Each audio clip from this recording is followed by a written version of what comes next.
आपके अपने YouTube channel global science IQ में आप सभी लोगों का मैं हार्दिक स्वागत करती हूँ।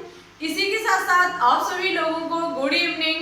तो जैसा कि आप सभी लोगों को पता है, हम इवनिंग में 8 बजे के समथिंग सोने से पहले एक 500 क्वेश्चंस की सीरीज चला रही है, जिसकी ये क्लास नंबर 51 है, जिसमें आज हम आपके लिए एनसीईआरटी केमिस्ट्री से टॉप एमसीक्यू लेकर के आई हूँ, जो कि आपके एग्जाम के लिए बहुत ही इंपॉर्टेंट एंड शानदार क्वेश्चन है। साथ ही साथ आज हम आपके डाउट्स को क्लियर करेंगे, जो कि बनने वाले हैं संकट से। कुछ स्टूडेंट्स जैसे कि अनुराधा मौर्य, उनके मेरे पास कमेंट आए कि मुझे संकट से लेकर के कुछ डाउट है। हम आपके डाउट को बिल्कुल खत्म करेंगे, अच्छे से क्लियर करेंगे वीडियो के अंत में जाकर के। पहले हम कुछ क्वेश्चंस पर चर्चा करेंगे, उसके बाद संकट से बनने वाले डाउट्स को खत्म करेंगे।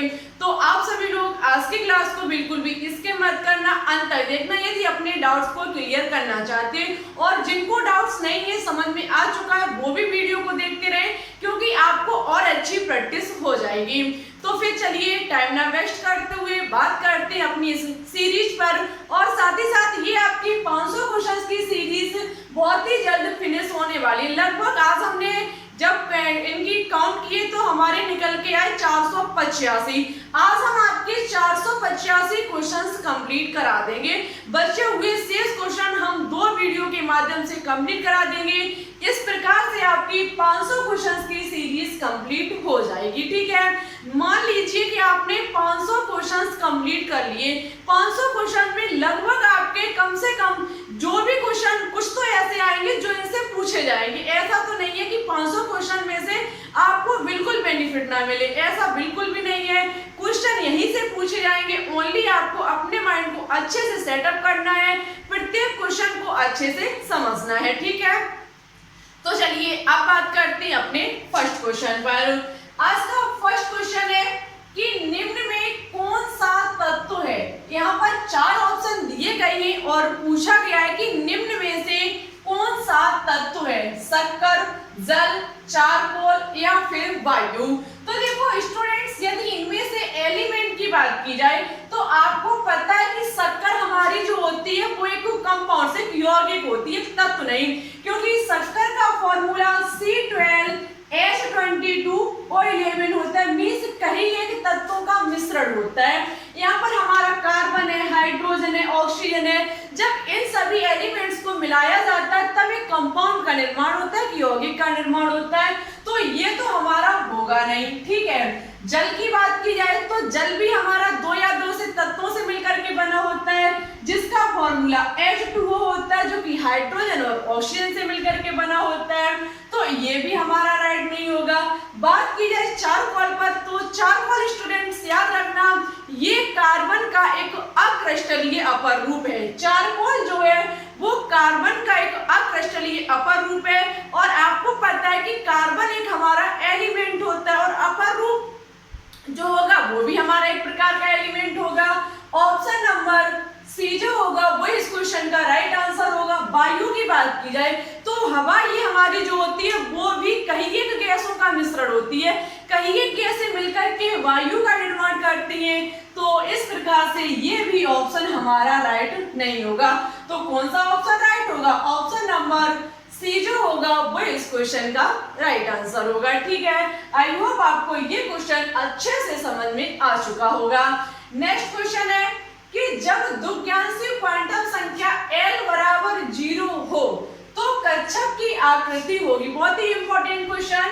देखो आज हमने जितने भी क्वेश्चन यहाँ पर कंप्लीट आपको कराएंगे सभी एनसीईआरटी बुक से लिए गए हैं। सभी एनसीईआरटी केमिस्ट्री की बुक से लिए हुए क्वेश्चन आपको देखने को मिलेंगे। और सभी वैसे 500 क्वेश्चन की सीरीज में हमने जो भी क्वेश्चन कंप्लीट कराए सभी एनसीईआरटी केमिस्ट्री से कराए। कुछ प्रीवियस ईयर क्वेश्चंस भी उसमें देखने को मिले थे आपको। और इस प्रकार से आपकी 500 क्वेश्चन की सीरीज कंप्लीट होती है।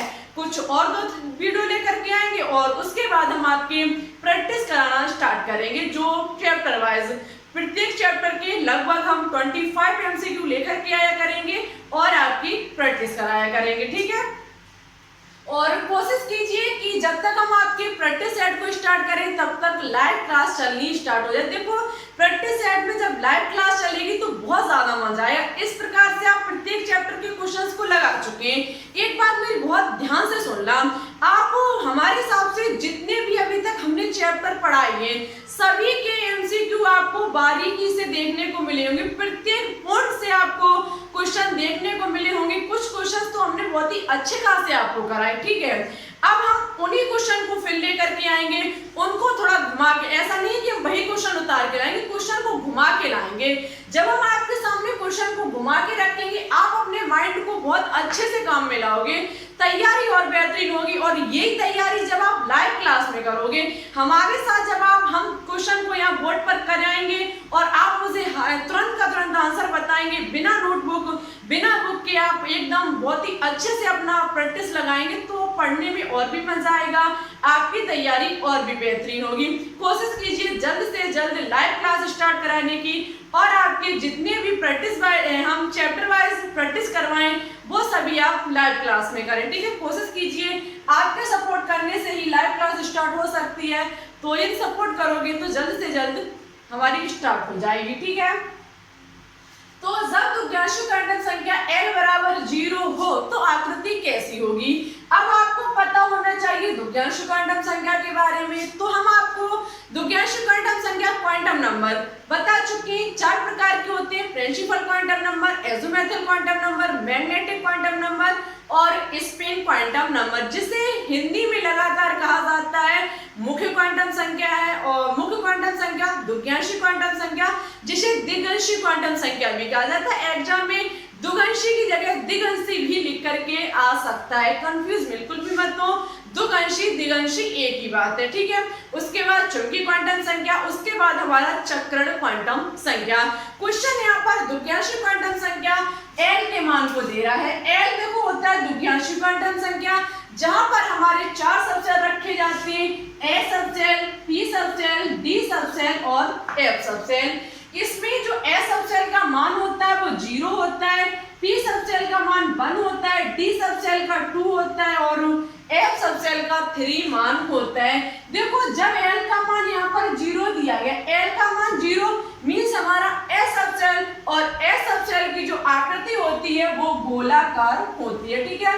क्वेश्चन को इस प्रकार से आपको सॉल्व करना होगा कि l बराबर 0 किसका होता है, तो s सबसेल का मान होता है, s सबसेल की आकृति गोलाकार होती है।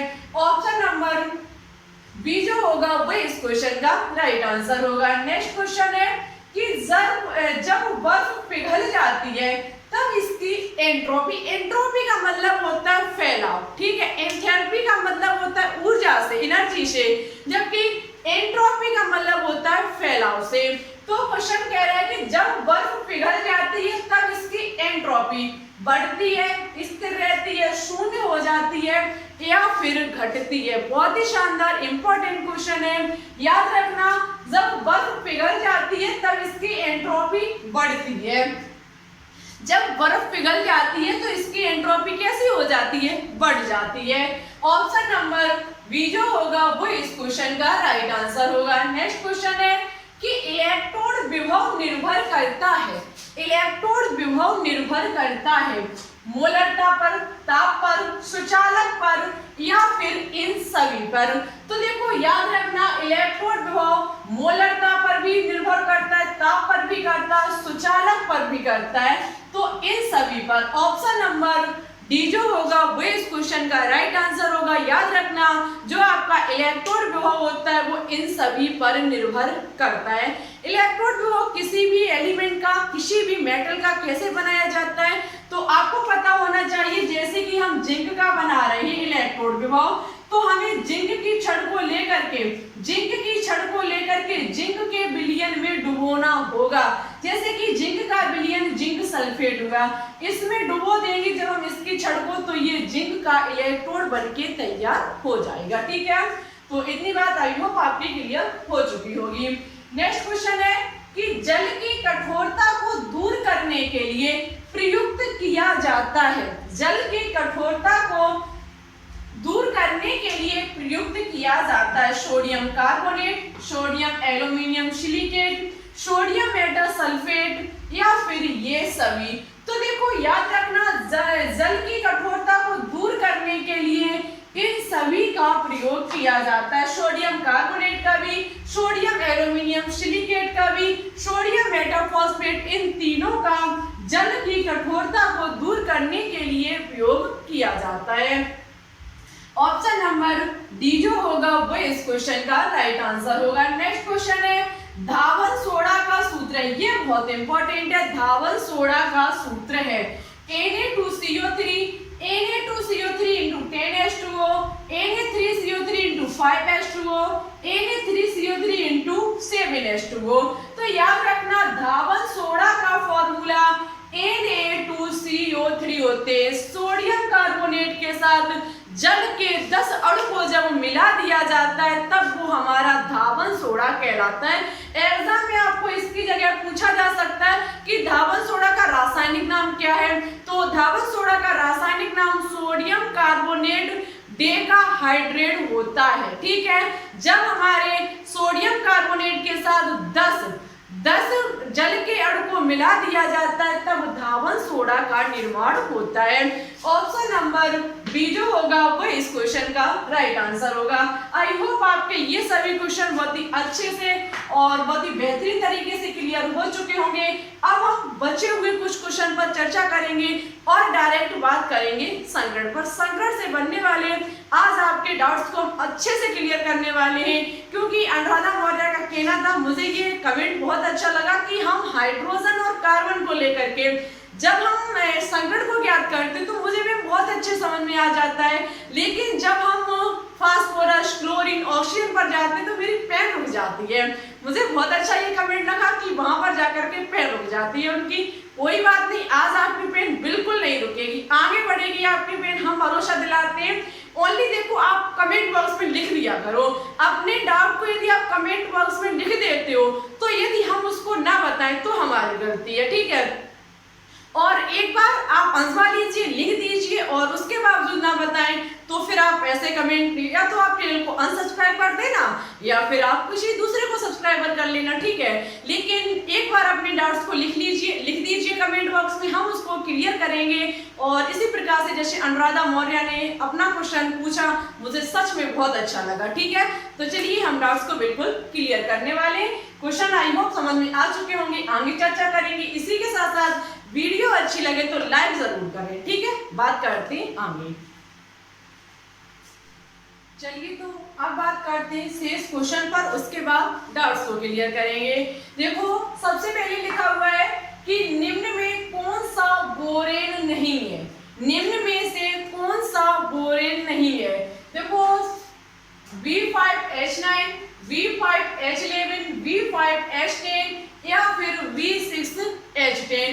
तो देखो सबसे पहले आपको बोरेन के फॉर्मूले निकालने का सूत्र पता होना चाहिए, उसकी विधि पता होनी चाहिए।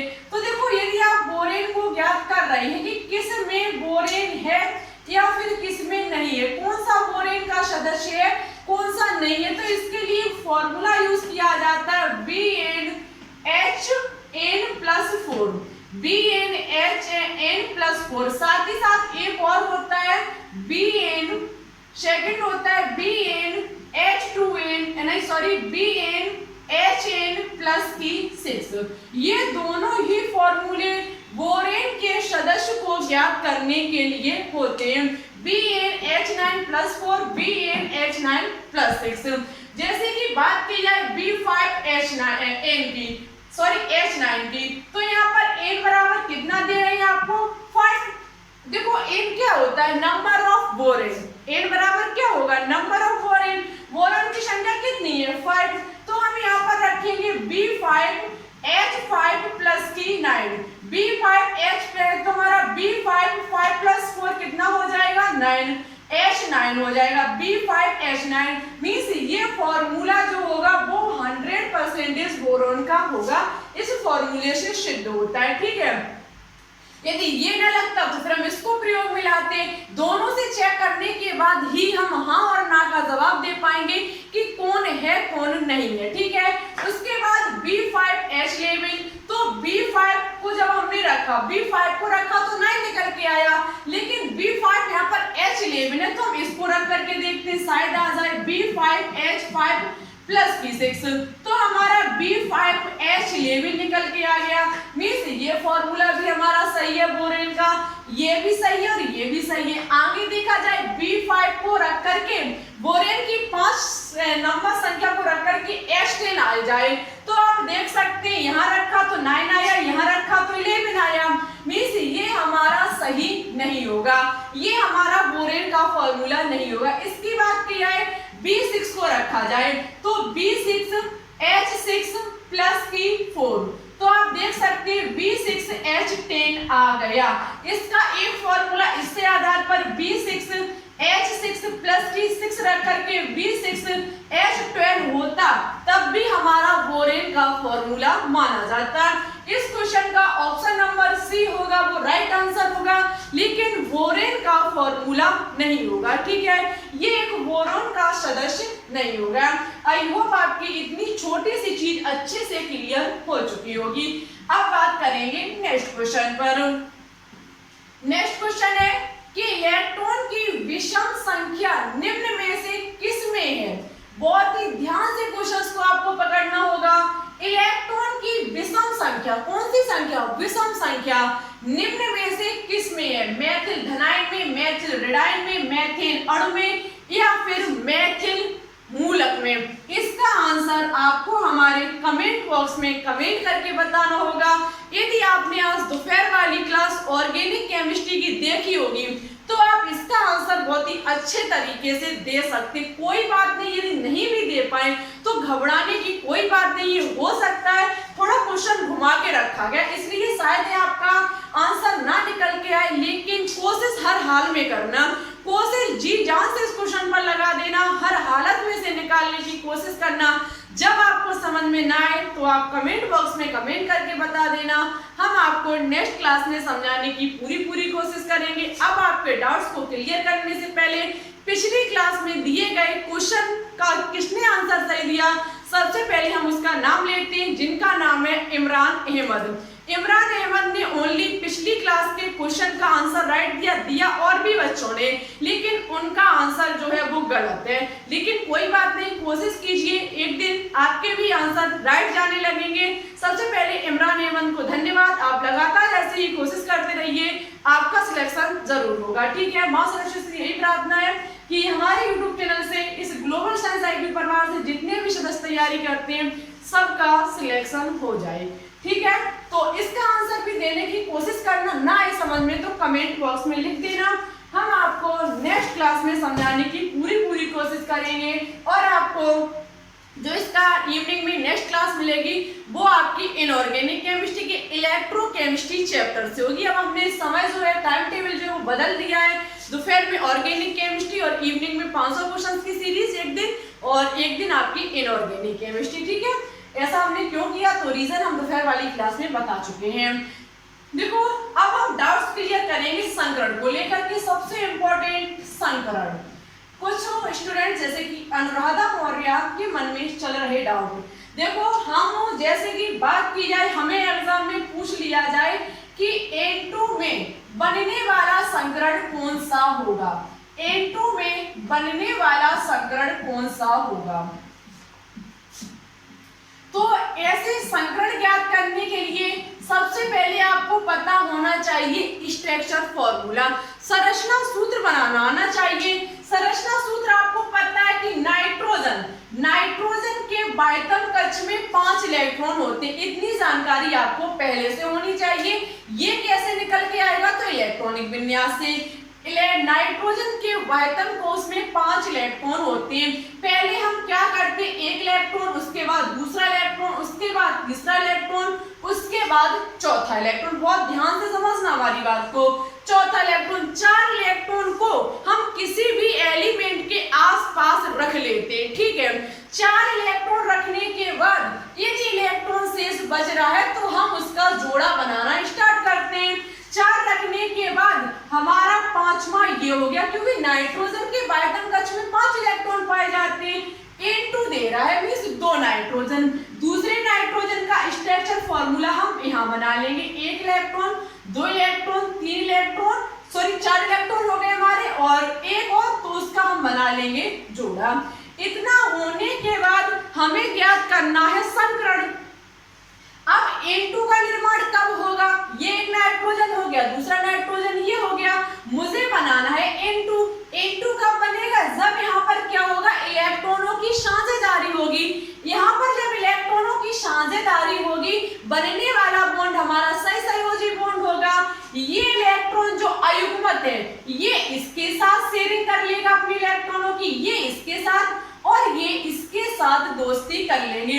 अब ये इलेक्ट्रॉन इस नाइट्रोजन का भी है, और ये इलेक्ट्रॉन इस नाइट्रोजन का भी है। आपको पता है, आज हमने दोपहर वाली क्लास में, जैसे कि कोई इसका एक इलेक्ट्रॉन, बी इसका इलेक्ट्रॉन, यदि ये आपस में इलेक्ट्रॉनों की शेयरिंग कर लेते हैं, तो ये इलेक्ट्रॉन इसका भी होगा और ये इलेक्ट्रॉन इसका भी होगा। मीन्स दोनों के पास अब 2-2 इलेक्ट्रॉन हो गए, इलेक्ट्रॉनों की साझेदारी कर ली गई है। और यदि अलग होंगे तो ये अपना इलेक्ट्रॉन लेकर के अलग हो जाएगा और ये अपना इलेक्ट्रॉन लेकर के अलग हो जाएगा। मीन्स इनके बीच का बॉन्ड टूट जाएगा।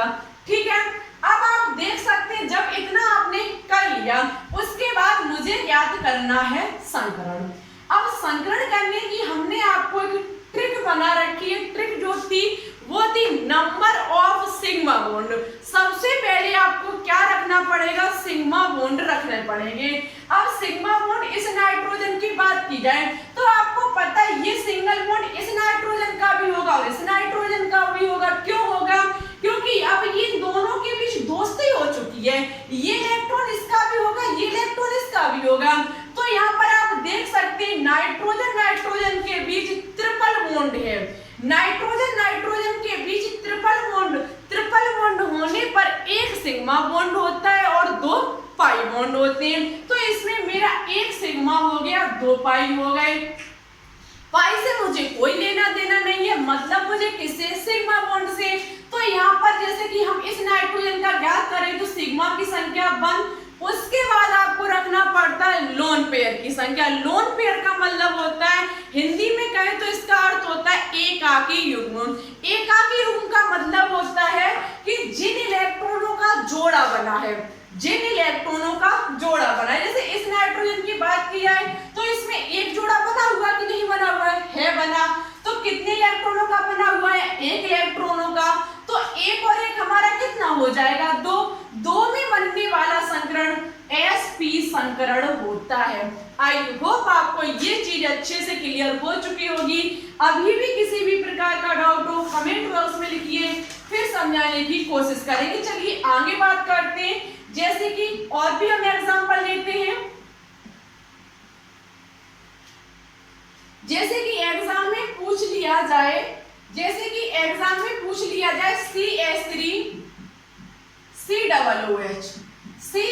COOH के कार्बन ऑक्सीजन हाइड्रोजन किसी एक का यदि आपको एग्जाम में पूछ लिया जाए तो सबसे पहले आपको इसका स्ट्रक्चर बनाना पड़ेगा।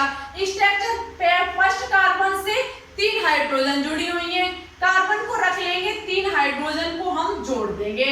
उसके बाद 3 हाइड्रोजन को जोड़ने के बाद हम सेकेंड कार्बन को लगाएंगे। सेकेंड कार्बन को लगाने के बाद अब आप देख सकते हैं इसकी एक वैलेंसी कंप्लीट हुई, 3 बाकी है। 3 वैलेंसी कंप्लीट बाकी होने के कारण एक से यहाँ क्या होगा? ऑक्सीजन।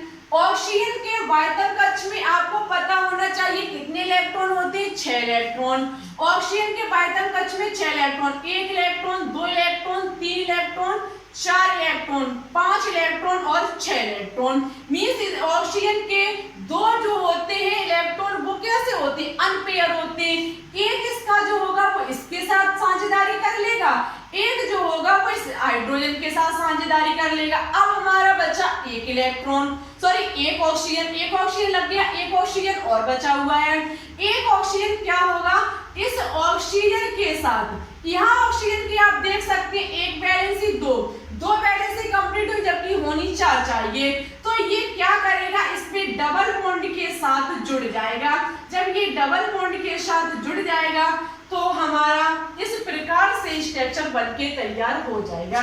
जैसे मुझे इस कार्बन की संकरण ज्ञात करना है C1 का मुझे संकरण ज्ञात करना है, तो आप देख सकते हैं 1 सिग्मा बॉन्ड, 2 सिग्मा बॉन्ड और 3 सिग्मा बॉन्ड और 4 सिग्मा बॉन्ड। ये हमारे फर्स्ट कार्बन के 4 सिग्मा बॉन्ड, फर्स्ट कार्बन के 4 सिग्मा बॉन्ड। और उसके बाद यहाँ पर बात की जाए लोन पेयर की, तो आप देख सकते हैं एक भी लोन पेयर नहीं है। यहाँ पर एक भी लोन पेयर ना होने के कारण 0 मान लेंगे। 4 के लिए बनने वाला संकरण sp3 संकरण होता है। जैसे कि अब हम इस कार्बन के लिए ज्ञात करेंगे। इस कार्बन के लिए आप देख सकते हैं एक तो इसका ये हो जाएगा, क्योंकि ये इसके साथ शेयरिंग की रखी है, इसने इस कार्बन के नाइट्रोजन इलेक्ट्रॉनों के साथ इसने साझेदारी कर रखी है। ये सिग्मा एक हमारा, दूसरा हमारा ये, और इस पाई में बनने वाला तीसरा ये। ठीक है, 3 हमारे हो चुके हैं। तो 3 प्लस लोन पेयर की बात की जाए, यहाँ पर लोन पेयर की बात की जाए तो यहाँ पर लोन पेयर जो होंगे वो 0 होंगे। बनने वाला संकरण जो होगा वो sp2 संकरण होगा। ठीक है, कौन सा संकरण होगा? sp2 संकरण होगा। इसी के साथ साथ अब बात की जाए इस ऑक्सीजन की। इस ऑक्सीजन पर आप देख सकते एक सिग्मा इसका ये हो गया, दूसरा सिग्मा इसका ये हो गया। तो ऑक्सीजन पर बात की जाए तो 2 सिग्मा, और इस ऑक्सीजन पर एक लोन पेयर ये और दूसरा लोन पेयर ये, एक जोड़ा ये और दूसरा जोड़ा ये, किसका? इलेक्ट्रॉनों का। 2 2 बराबर 4 में बनने वाला संकरण sp3 संकरण। इसी प्रकार से इस ऑक्सीजन की बात की है तो इसमें एक सिग्मा ये रहा और 2 लोन पेयर। इस ऑक्सीजन में एक सिग्मा 2 लोन पेयर, बनने वाला संकरण sp2 संकरण होगा। आई होप आपको अब ये चीज अच्छे से क्लियर हो चुकी होगी। एक और हम समझाएंगे जो कि बहुत इंपॉर्टेंट है, बहुत शानदार है, उसे बहुत ध्यान से समझना। ठीक है, उस दिन डीजे की वजह से क्वेश्चन आधे अधूरे रह गए थे। जैसे कि एक देखना, जैसे कि एग्जाम में पूछ लिया जाए I3 माइनस में प्रत्येक आयोडीन का संकरण ज्ञात कीजिए। अब आपको पता होना चाहिए आयोडीन के वायतन कक्ष में कितने इलेक्ट्रॉन होते हैं। तो आयोडीन के वायतन कक्ष में होते हैं 7 इलेक्ट्रॉन। कितने होते हैं? 7। 1 इलेक्ट्रॉन, 2 इलेक्ट्रॉन, 3 इलेक्ट्रॉन, 4। उसके बाद 4 रखने के बाद इनकी शेयरिंग स्टार्ट होगी, इनका जोड़ा बनना, पेयरिंग स्टार्ट होगी।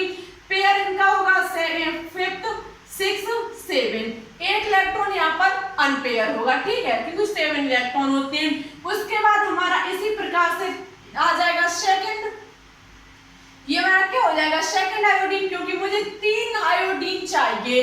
तो 1 2 3 4 5 6 7, इनके भी हमारे वायतन कोश में कितने इलेक्ट्रॉन उपस्थित होते हैं? 7 इलेक्ट्रॉन उपस्थित होते हैं। इसी प्रकार से तीसरा आई हमारा जो होगा, उसमें क्या होगा?